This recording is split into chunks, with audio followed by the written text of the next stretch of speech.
Hello, it's 9 p.m. in Art. This time to English New Edition for tonight headlines. We have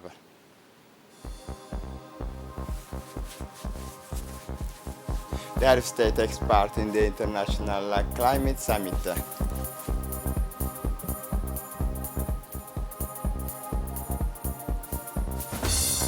The Minister of Economy and Finance meets Somaliland ministerial delegation.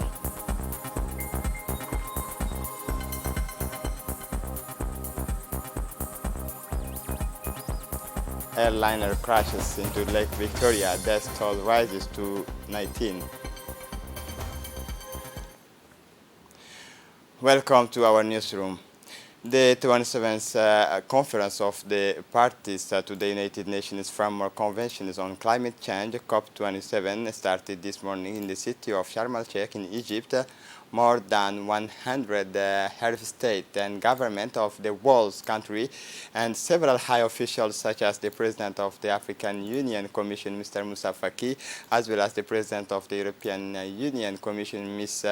Ursula von der Leyen, the President of the Republic, His Excellency Ismail Omar Guelleh, took part in the work of this summit alongside several counterparts on his arrival at the International Conference Centers in Sharm el-Sheikh, which hosts this summit. The President of the Republic was welcomed by his Egyptian counterpart, Mr. Abdel Fattah al-Sisi, and the Secretary General of the United Nations, Mr. Antonio Guterres. Then the head of state, His Excellency Ismail Omar Guelleh, as well as the leaders of the countries of the world, took a family photo before the opening of the summit. This summit is an opportunity for the country to put pressure on developing countries so that the major powers keep their commitment made at previous editions of the COP27, including the Paris Agreement, a fundamental treaty concluded in 2015, namely to contain global warming to 1.5 degrees.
We have a magazine report on COP27. Listen to the news.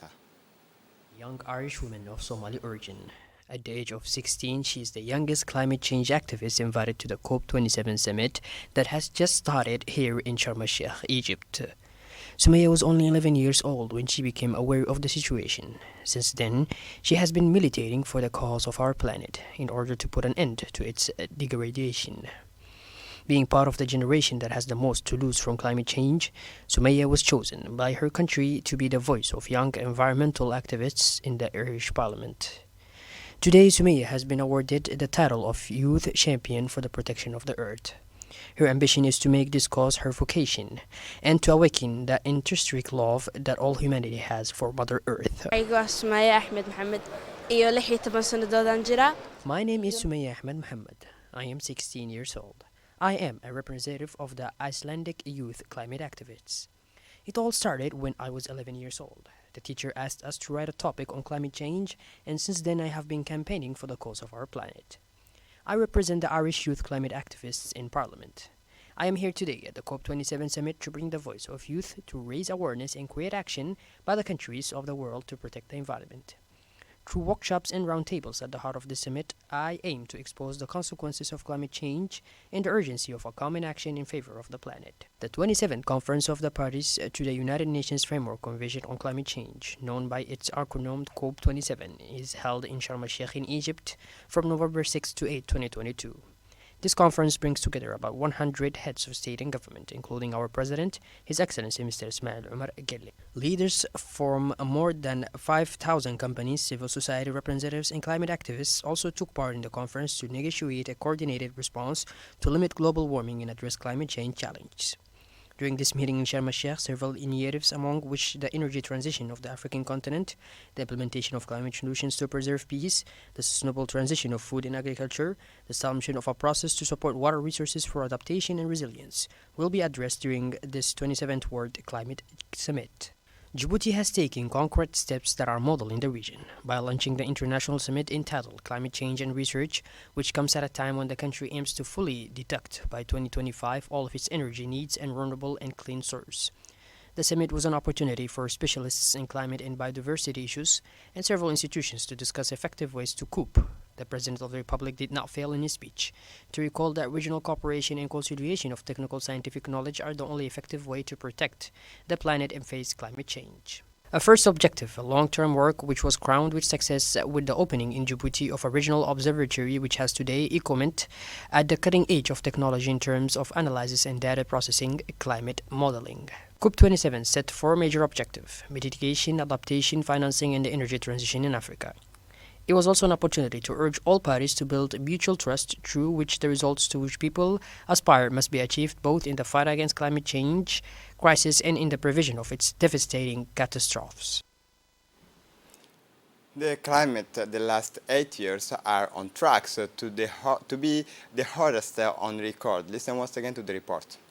Past 8 years are on track to become the warmest on record due to rising concentration of greenhouse gases and accumulated heat, according to the World Meteorological Organization's interim report on the state of global climate change in 2022. This report is released on the first day of the 27th Conference of the Parties to the United Nations Framework Convention on Climate Change, COP27, which is taking place in Sharm el-Sheikh, Egypt, from November 6 to 18. The average global temperature rise this year is currently estimated to be around 1.15 degrees. The 10 years average for the period 2013 and 2022 is 1.14 degree above the pre-industrial average of that year, according to the report. The rise in global temperature is due to increasing concentration of greenhouse gas emission. Yesterday, after its launch, was the beginning of the works of these 2 days with a theme that fits the era of times, the places of African literatures in the digital age. Around the theme, several intellectuals, renowned authors from around the world for 2 days of reflections. The authors and experts on the issue have crossed their thought to exchange views on this cross-cutting issue, a thorny issue that has allowed the plethora of intellectuals to feed discussions with the convergent visions toward the same directions, find adequate solutions for literature to be able to make new skins and recycle in this digital age, and above all, the role of the African writer. It should be also noted that the pandemic of COVID-19 changing the habit of the African consumer. The creations of new digital spaces became micro-utopias have made their appearance. The Minister of Culture and Youth, Hiba Momin Al-Sowe, in her speech set the stage for these discussions. These 2 days, she said, that these 2 days of reflections, she said, will allow us to anchor the future of African literatures in this new world that is the digital. Yesterday late morning, an important meeting was held at the offices of the Minister of Economy and Finance in charge of Industry, Ilyas Musa Dawale, with the Somaliland Ministerial Delegation led by the Minister in charge of Economy, playing in His Excellency Dr. Ahmed Mohamed Buhani. This delegation was composed of the Minister of Transport, Abdulrazak Ibrahim Mohammed, the Director of the Somaliland Agency in charge of Road and Development, Maulid Ibrahim Nuh, the project managers for the Lu'ada Burama roads, Mr. Abdullahi Ibrahim Abdullahi.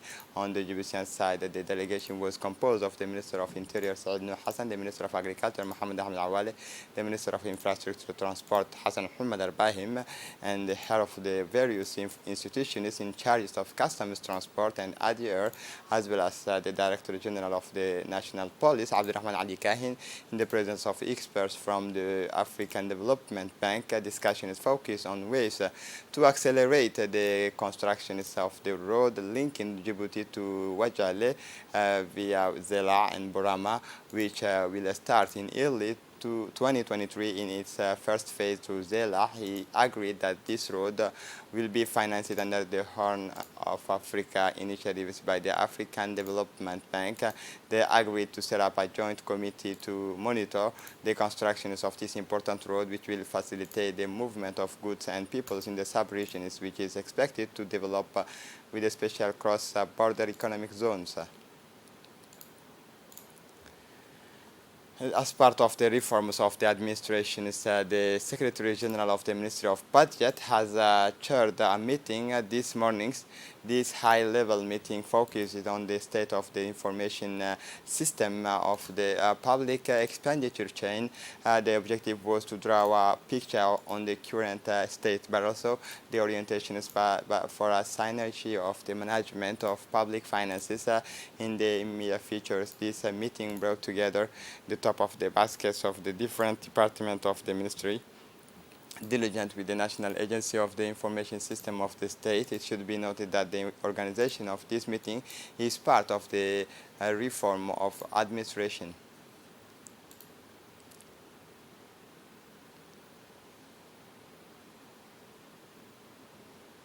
The Djibouti Ministry of Energy in charge of natural resources proceeded Sunday 6 yesterday morning at the People's Palace to launch the second sentence of a series of training focused on the strategy of national energy policy in the long-term a series of training that are part of the national project development of strategic planning of the national energy policy, officially launched earlier this year by Djibouti Ministry of Energy in charge of natural resources with the assistance of the International Atomic Energy Agency.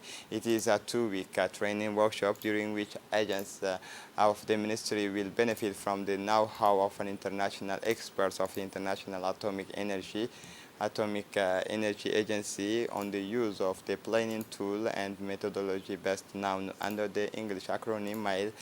Through this important capacity building program, the Djiboutian Ministry of Energy in charge of natural resources intends to implement national energy strategy essential to meet the energy needs of Djiboutian household, and this is in the long term.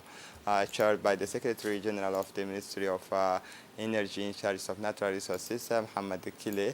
The launching ceremony of the training programs has brought together many participants from different institutions under supervision. During this inaugural speech, the launch of this training workshop, the Secretary General of the Ministry of Energy, Mohamed Kile Waisa, stressed the importance of using the MILE tool to carry out the energy planning policy of our country, welcoming the collaboration of the International Agency of Atomic Energy. The Secretary General urged participants to seize this opportunity and demonstrate rigor and punctuality. The Ministry of Women's Affairs, in collaboration with the Sheraton Hotel through the FEMFI project financed by the European Union and the technical support of the UNDP, organized a ceremony to award certificate to 13 young Djiboutian women for having participated in the training in housekeeping provided by Sheraton Hotel within the framework of the project of support to the empowerment of women and the protections of women's and girls' rights. This ceremony was attended by the technical advisor of the Minister of Women's Affairs, Muhammad Ismail, the Director of Training of Sheraton Hotel, the Head of Cooperation of the European Union delegation, the UNDP representative, the Director of CASAF, and of Ms. Hibo Yonis and the officials of the Ministry of Women Affairs. It is within this framework that took place the training in housekeeping, whose goal was to train between July and October 2022 13 young Djiboutian women in the field of laundry and room maintenance. To do this, the Sheraton Hotel of Djibouti, as a partner, has taken charge of both the practical and theoretical aspects of the training. For his part, the technical advisor of the Ministry of Women's Affairs, Mr. Muhammad Ismail, said that the training in housekeeping is intended to complement the lessons received in the framework of CASAF in order to strengthen the skills of these women and make them quickly employable. The direction of the School of Douda organized last Thursday a day of meeting between parents and teachers, and on this occasion they handing over of the gifts to the best pupils of the last year of our class of the first year. Until the third year, the ceremony reaching emotions took place in the School of Douda in the presence of the director of the school, Mr. Guled Abdul Qadir Abdi. Teacher, parents of the students, and the best students of the last year took part in this ceremony. It was in a festive and warm atmosphere that the day was realized. The programs consisted of encouraging and motivating students to work harder at school. This is one of the projects of the school, which is part of the programs to improve the quality of teaching learning developed by the Minister of National Education Vocational Training, Mustafa Muhammad Mahmoud. Finally, the ceremony ended with the presentation of gifts for the best students, consisting of bags, a school supplies, bicycle, watch. The director of the School of Douda, Guled, did not fail to thank the General Director of the National Police, Mr. Abdurrahman Ali Kahin, who was the sponsor of this successful day with emotions, and then those who contributed with the dedication. A conference on the importance of sensory diagnosis in the management of the neurodevelopment disorders was held this morning at the Higher Institute of Health Sciences of Djibouti, organized by the Association Sunna Al Haya in collaboration with the CNSS, the ANPH, and the French Embassy in Djibouti. This conference aimed to understand the difficulties of people with the neurodevelopmental disorders. The difficulties of sensory integration can have impacts in several spheres of the life of these people affected by this disease. They can affect their behavior, their relationship and interactions with others, their ability to learn and their autonomy, as well as their leisure activity. This conference brought together doctors, parents, and other personalities belonging to the medical corps, animated by Dr. Olivier Gorgi, doctors in neuroscience. This day, November 6, 2022, at 9 a.m., on the instructions of the public prosecution, Mr. Jama' Suleiman Ali, the gendarmes of the research and documentation sections lent a helping hand to the judicial authorities within the framework of an operation of destructions of seized objects under the escort of the gendarmes. Convoy carrying objects seized in the framework of the investigations carried out by the OPGs was taken to the public dump of Shebele in order to proceed to the destructions under the supervision of the Deputy Public Prosecutor, Adawi Muhammad Mahmoud. The gendarmes of the SRD proceeded to the destructions by fires of the seized objects composed of a significant quantity of narcotic product, alcoholic beverage, the pigmentation is a product, a significant quantity of cigarette of different brand, as well as cat powder.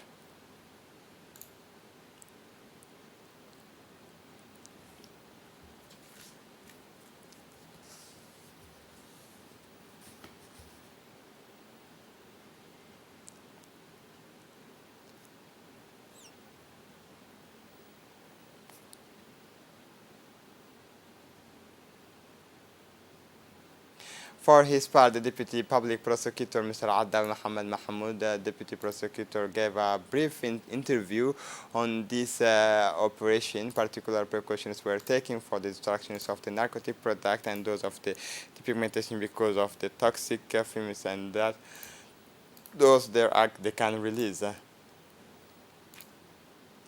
For the international scene, an airliner crash into the Lake Victoria, the death toll rises to 19. And listen to Kasir Ali.